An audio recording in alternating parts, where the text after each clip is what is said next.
motion to approve. Second. Motion second. Any discussion, sir? Yeah, USA Stadium Complex, you show $7,816.65 is what you brought in for the month. Yes. How much did you spend? Now we're putting the numbers together. We got our payroll pulled right now, and I'm gonna say we're probably gonna spend around $4,000 in payroll. What about umpires and stuff like that? Were they covered in the Umpires, expenses? the only umpire cost we had so far this year was with the JUCO, which the teams paid for the umpires. Okay. For the entry fees. So most of this income was entry fees and concessions? Correct. Okay, I assume you've got that broke down when you take it to the Sports Authority, right? Yes, we got it broke down with the concessions, gift shop, and games. Okay, all right, thank you. Any other questions? All in favor say aye. Aye. Ayes have it. Next is the consideration of bids for baseball uniforms. Mr. Trustee, were you going to present that? Oh, I see Todd here. Do you want to present it, Todd? Okay, go ahead. Go ahead, Mr. Trustee. Let Todd do it. Let's make him earn it. Okay, you've got the bid sheet in front of you that Mr. Trustee did. That's got all of the different companies broken down. We recommend going with the lowest bid, which is Mid-South Solutions. Tri-Attitudes only bid on part of the uniforms, just the pants, hats, and belts. But even when you take the discount in there, that they were lower than the other. Once you add the freight into it, it would be more expensive. Also, part of Mid-South Solutions' bid was that they'll give us individually boxed teams with all of their uniforms in there, which is something that we've had to do in the past that would save us 15 or 20 hours in each step of the process. So, and this will be, from these bids, if we use Mid-South Solutions, will be the 4th year in a row that we've paid less per uniform than the year before. And you actually make money on these when you sell them, correct? Once we have the sponsors of the teams, yes, we end up with more money than what these cost for us to produce. Are you having success getting sponsors? Yes, we have 33 right now of the 40 that we need. Still just following up with ones from last year to renew those. We expect to have that finished by the end of tomorrow. I'll move we accept the low bid. Second. Motion second. Yes, sir. We do ask that the approval be for the amount of $7,900 because the quantities are slightly less than what the bid was, and because they're based on the kids that have already been measured. So to allow for those that haven't been, we ask that the approval be up to $7,900. Okay, so I'll amend my motion to be up to $7,900. Okay.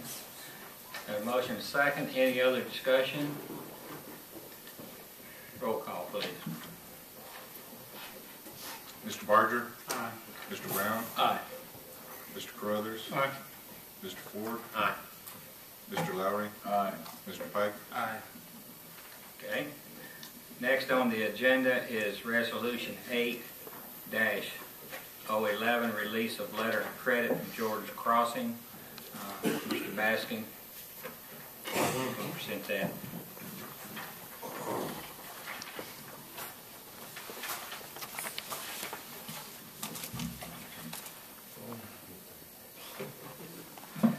Okay, so in November of 2009, we went before the board to reduce Jordan's Crossing developer, Mr. Mel Bearden, and his partners reduced their letter of credit down to $20,000, which would cover the remaining top coat of asphalt that was to be placed. The board decided to do that, and the asphalt was placed. We went back this spring. The developer asked to have the remaining $20,000 of that letter of credit released.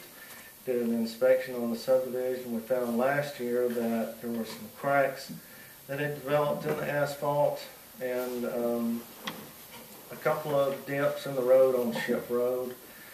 The developer was informed of these repairs. They made those repairs over the past, probably 6 weeks or so. Those repairs were made to our satisfaction, and the developer would like that letter of credit released. Should have a copy of the letter of credit in your packet. So it's your recommendation that we, It's my recommendation that we release the letter of credit as it did cover the asphalt and the repairs, and those repairs have been made. So the road paving is okay, and we're not gonna have to go back in there in 3 or 4 years and repave it? The road paving was completed to our satisfaction. I mean, the base, the roadway base was installed in 2004, I believe. The base coat of asphalt was applied at that point. The pavement's been there for 6 years. It was top coated last year. There were some places that were dug out and replaced that needed to be replaced. That's all I can say. Now, something might sink in next year that we didn't foresee, and we'll have to go back and fix it. What I can tell you is that the road appears to be in good condition. It's been paved, the cracks have been sealed.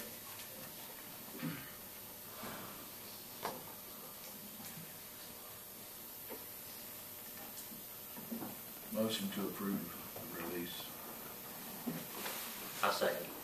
Have a motion and a second. Is there any other discussion on this issue? I just have one question. Yes, sir.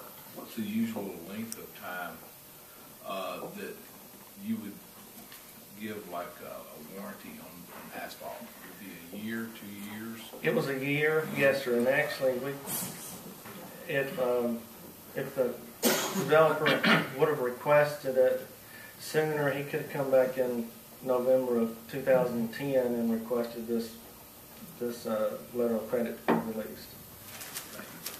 Okay, before we vote on it, I'll read the resolution.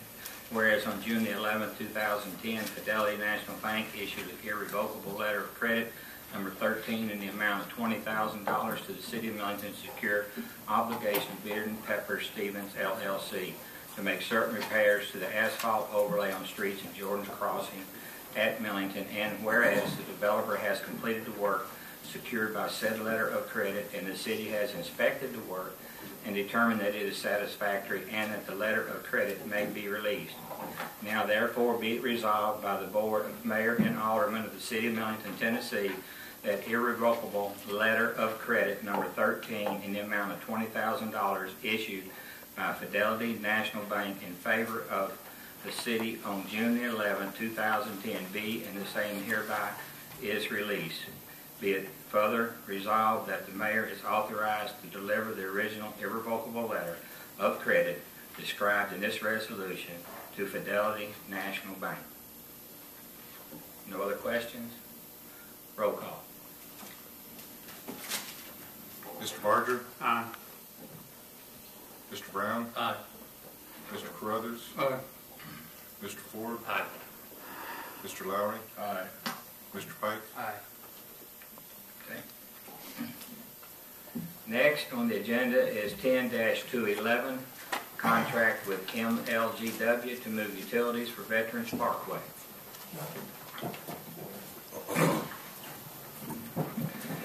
Well, as you all are aware, Veterans Parkway construction is progressing. Before I forget, I believe you should have all received an invitation to the groundbreaking, which will be this Thursday at 11 a.m. near the IDB. And during the course of the construction, it was found that the final design and construction was found that several electrical poles and other MLG&W utilities needed to be relocated. One of those sections of utilities were at Raleigh-Millington Road within our public easements. Therefore, a contract had to be developed between MLG&W and the city to cover the cost of that relocation. These costs will be reimbursed by the state at the same rate as all the other construction is reimbursed, 80/20.